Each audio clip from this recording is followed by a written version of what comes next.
consistently fed the world with propaganda and TV teams access to investigate the appalling human rights record of the National Resistance Army in northern and eastern Uganda.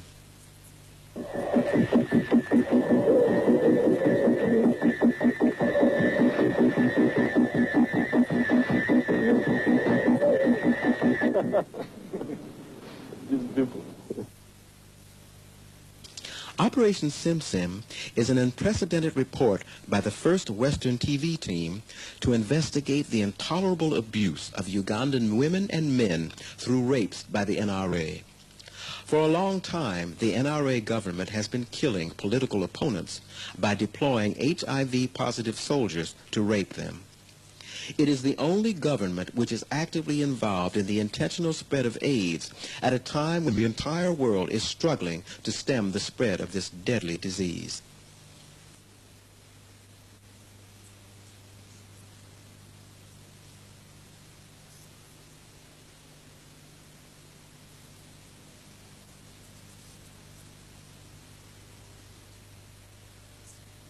"20 million people by the turn of the century." In the East African state of Uganda, the number of AIDS-infected people in the country has been steadily increasing. The Ugandan dictatorship of President Museveni is using the high number of his National Resistance Army soldiers to his advantage. The soldiers roam the land, searching for people opposed to his regime, and their weapon, the AIDS virus.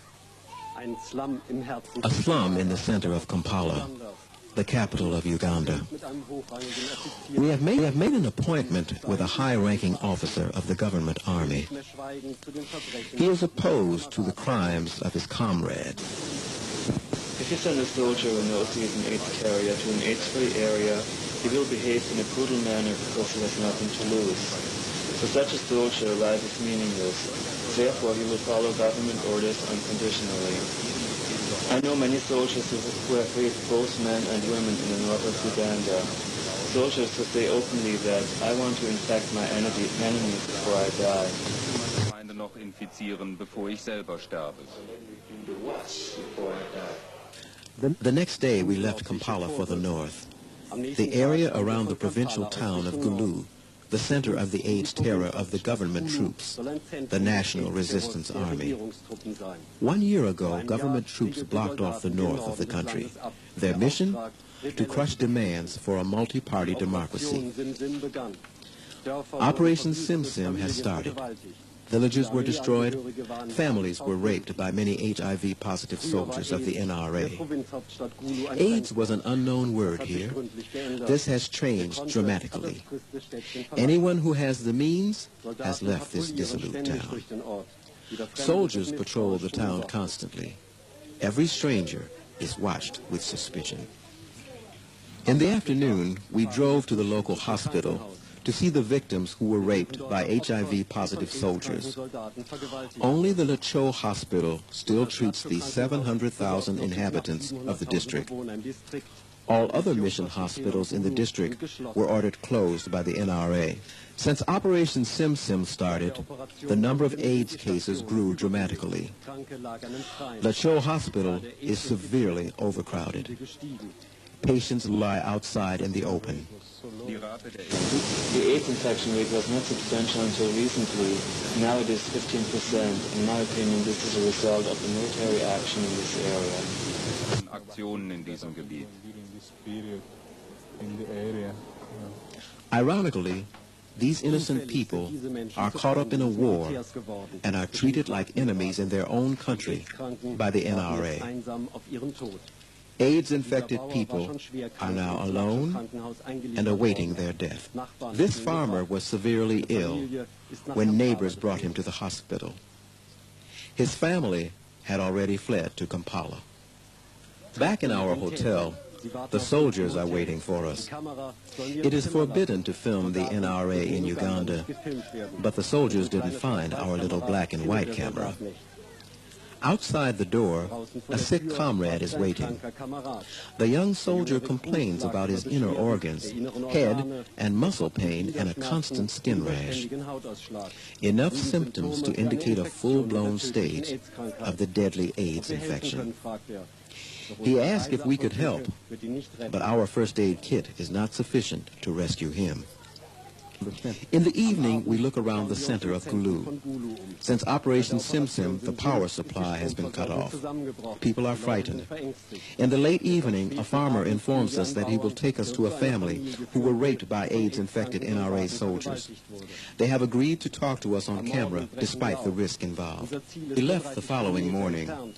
Our destination is only 30 kilometers away, but several military road checks turn our excursion into an adventure that takes several hours. Every vehicle is searched.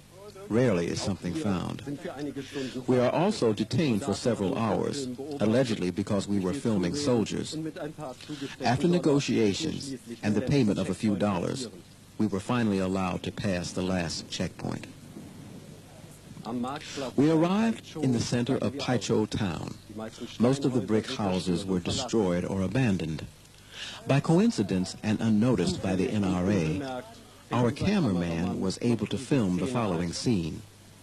Soldiers driving away confiscated herds of cattle from the villages, usually to be exchanged for weapons from Libya. After the soldiers left, this young boy took us to a village near Agum. Government troops ravaged this home on April 17, 1991. They raped the family of Juliana Ayeko, as reported by Amnesty International. A neighbor of the family recalls this terrible night. Soldiers came at 9 p.m. with torches in their hands. They forced us to leave the hut and demanded money. Since we didn't have any, they beat and kicked us.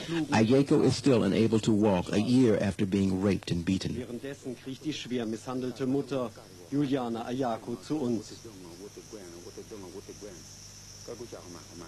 Then the soldiers raped me. I screamed with pain. I saw how they raped my wife and my daughter-in-law.